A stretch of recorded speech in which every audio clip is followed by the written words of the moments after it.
uang, fasilitas, dan segala macam yang Tuhan sedang nikmati, itu bukan jatuh dari langit. Itu mengalir dari kantong-kantong pembayar pajak. Bijaklah Tuhan. Bukan kepentingan personal yang secara arogan Tuhan pertunjukkan agar orang jangan iri, jangan jeles. Bukan.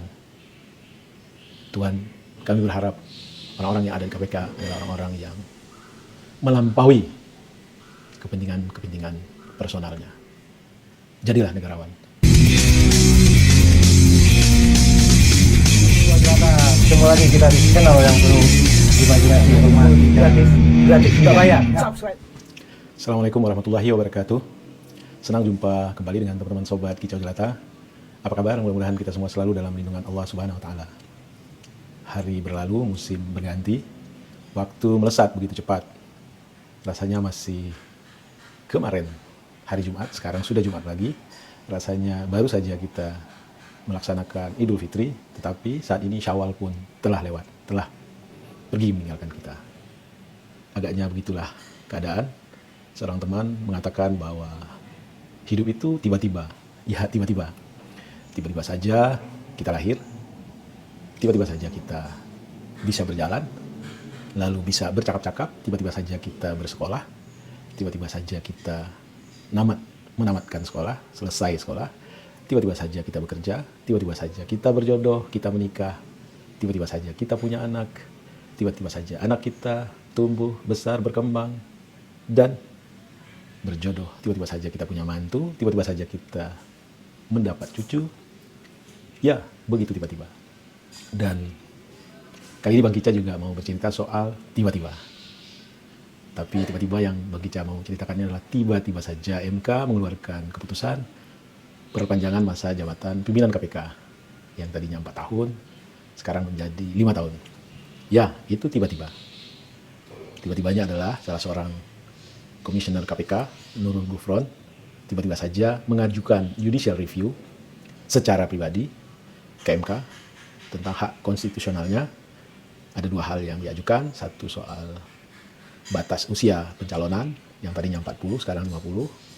Lalu yang kedua soal masa jabatan yang tadinya 4 tahun, tiba-tiba saja dia dengan argumentasi-argumentasi yang sifatnya normatif mengajukan agar disamakan dengan lembaga negara lainnya supaya 5 tahun. Dan tiba-tiba saja MK mengabulkannya. Sebenarnya nggak ada yang salah dengan pengajuan 5 tahun. Tapi Bang Kica lihat, ini ada yang sumbang saja. Kenapa? Kalau yang diajukan itu adalah untuk kepentingan orang-orang, siapapun yang menjabat setelah dia tidak menjabat lagi, atau dengan kata lain, bukan untuk kepentingan saat ini, ya nggak ada masalah. Dan secara etis begitulah seharusnya. Yang diperjuangkan adalah bukan diri sendiri. Betul, secara normatif, kaidah hukum, nggak ada salahnya, itu hak dia sebagai warga negara.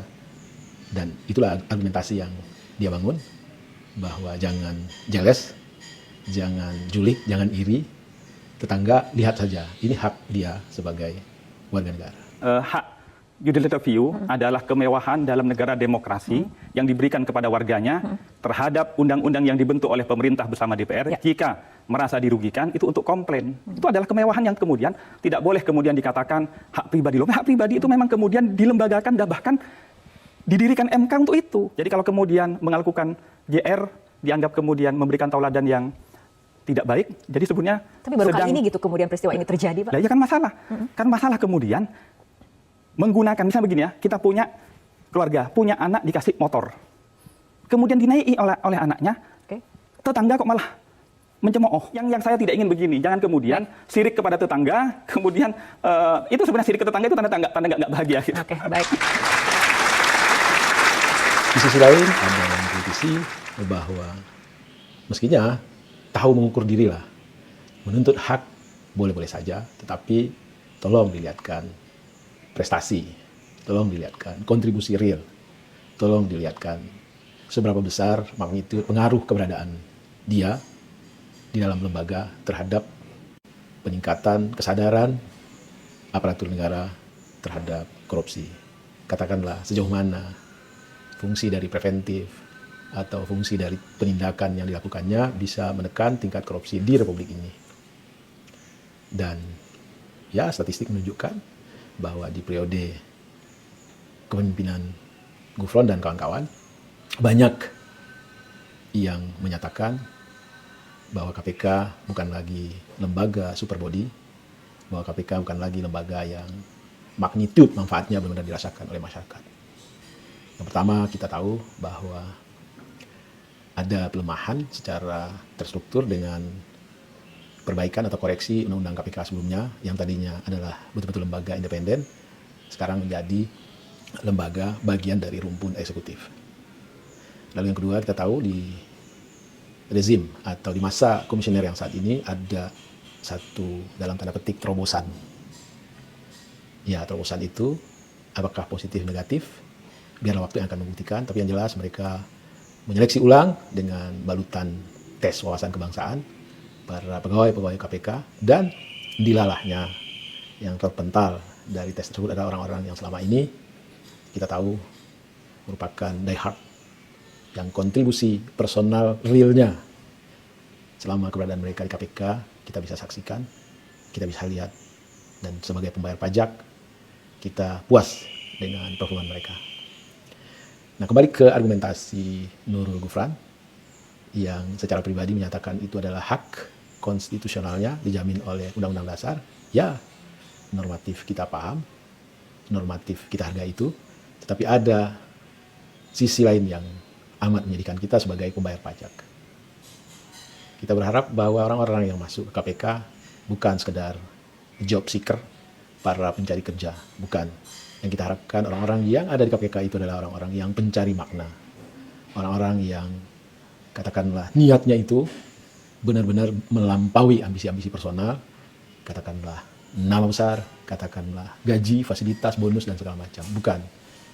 Yang kita harapkan orang-orang yang masuk KPK adalah orang-orang yang sudah selesai dengan keduniaan, dengan dirinya sendiri, dan yang dia hendak lakukan adalah benar-benar membenahi sesuatu yang kalau kita diamkan, kalau kita biarkan berlama-lama, maka ini potensial akan meluluhlantakkan negeri ini, akan menghancurkan negeri ini. Apa itu? Ya, korupsi. Korupsi yang telah masuk ke semua lini.